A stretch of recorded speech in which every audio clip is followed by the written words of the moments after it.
The Blades Ramble is proudly sponsored by My Business Group, a group of brands designed to support owners, leaders and managers in business. Contact mybusinessgroup.co.uk for more information or follow the link in the description below. Blades fans, subscribe to Blades Ramble. Up the Blades.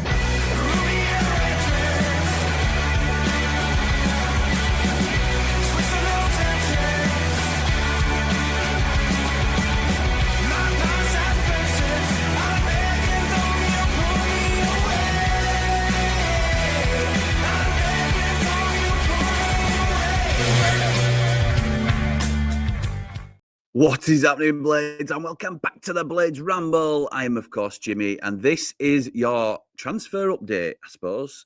I've been, obviously, offline for a little while. Just on that, by the way, I checked, and I shouldn't have checked, really, but I needed to know. You need to know these sort of things. Obviously, I mentioned yesterday that as part of the cancellation or deletion process, YouTube contacted my existing YouTube members and offered them the opportunity, told them the payment was paused as the channel had been deleted, and offered them the opportunity to cancel. 72 cancellations. I've had 72 £3 payers have been cancelled, and I understand why they've done it. They're not aware of what was happening and didn't know whether we'd be coming back. But that's obviously a huge thing that I've got to try and overcome now.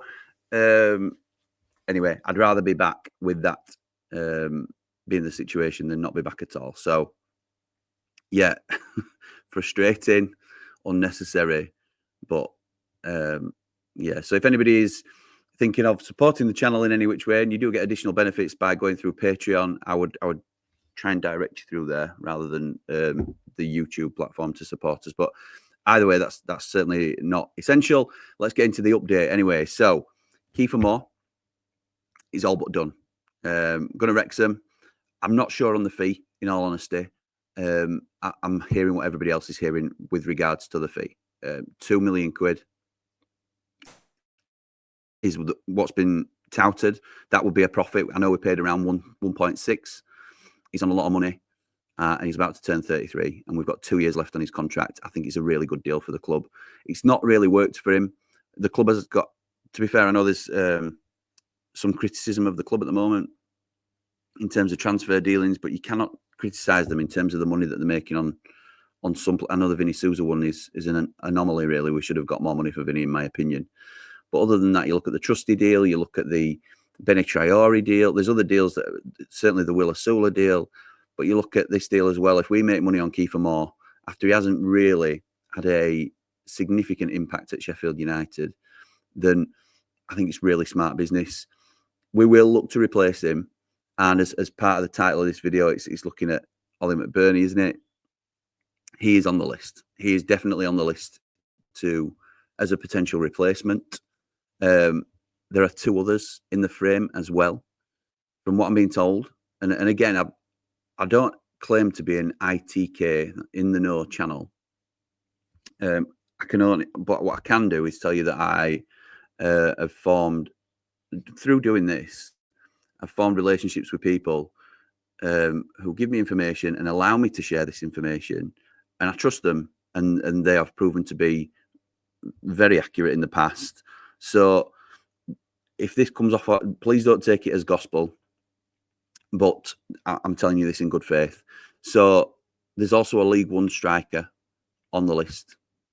I don't know who it is, but I would be really happy if Richard Coney is involved in that by some form or fashion.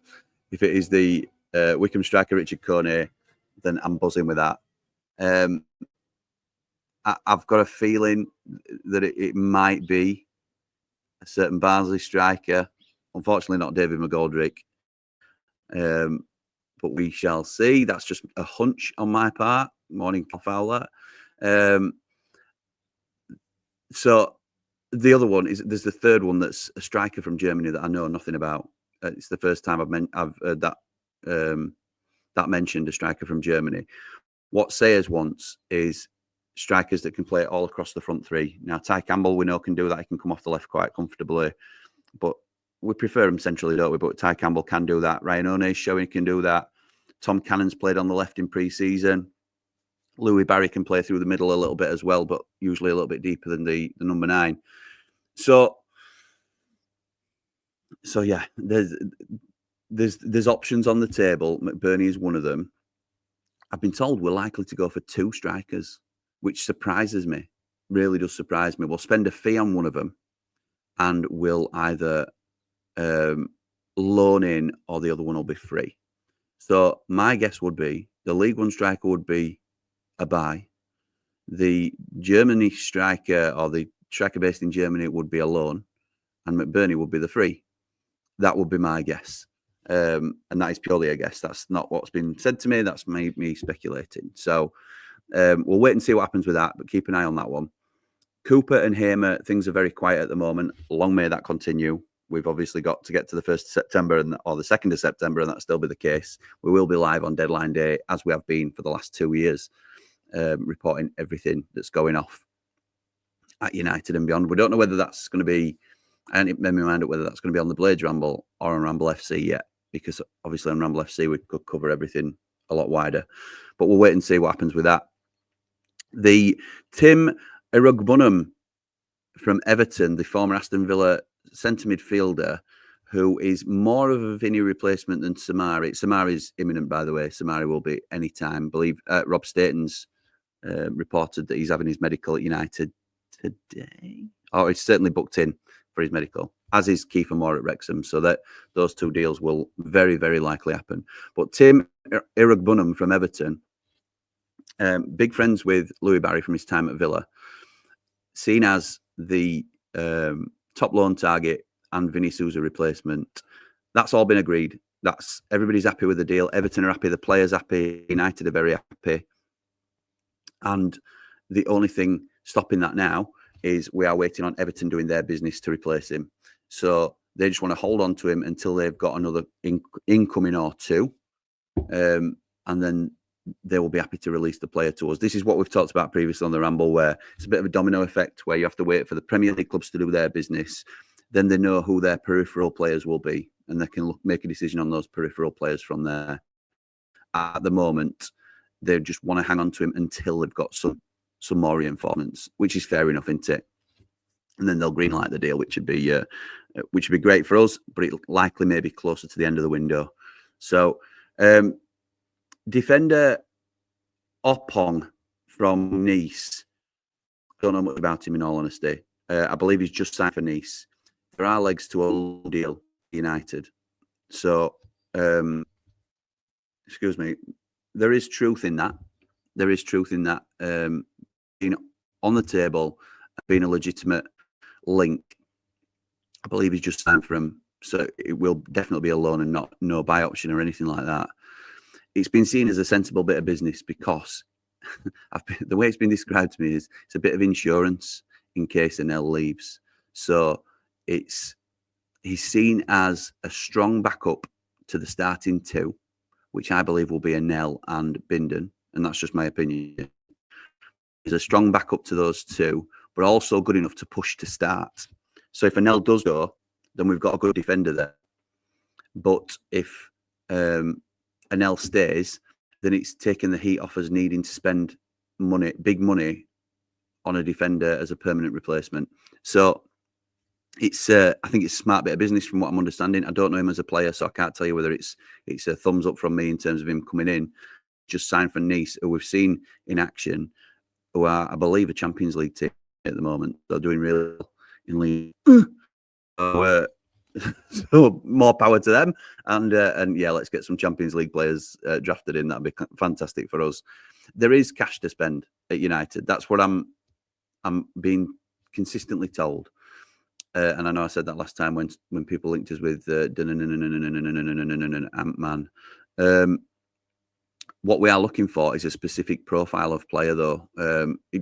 These aren't set boundaries, but we want athletes with high ceilings.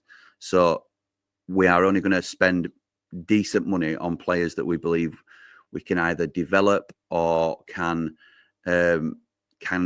really give back to the club in a lot of different ways. It's not just going to be a sort of flash in the pan signing that, you know, oh, well, this is the latest hot guy on the market, so let's have a little look at him.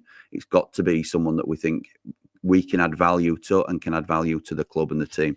So I've been told to expect things to start happening from next week.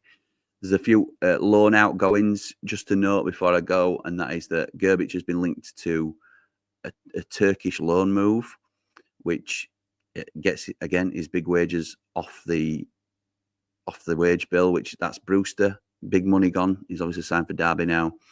Kefir Moore, big money going. Gerbic, big money going. All players that aren't at the moment first teamers. So it's smart. I mean, if we're saving close to 100 grand a week there, which we will be, it's smart business by the club, in my opinion. Owen Hampson will also be going out on loan from what I'm being told, and possibly Sam Curtis too. So again, players that are not considered first teamers at the moment, but good for their development. So I don't think that's bad. I don't think that's bad at all. Let me know what you think in the comments. Again, thank you for all your continued support. I won't go OTT with my thanks again because I did enough of that yesterday, but I am very appreciative. And yeah, I'd appreciate your feedback. I'm going to go spend some time with my family now. The reason I'm on at this time and recording it as live is so that I can, when they all wake up because they're all still asleep, I can spend some time with them. So I am still enjoying my holiday. I just needed to jump on and give you all an update while things were a little bit quieter at my end. So thank you again for your time.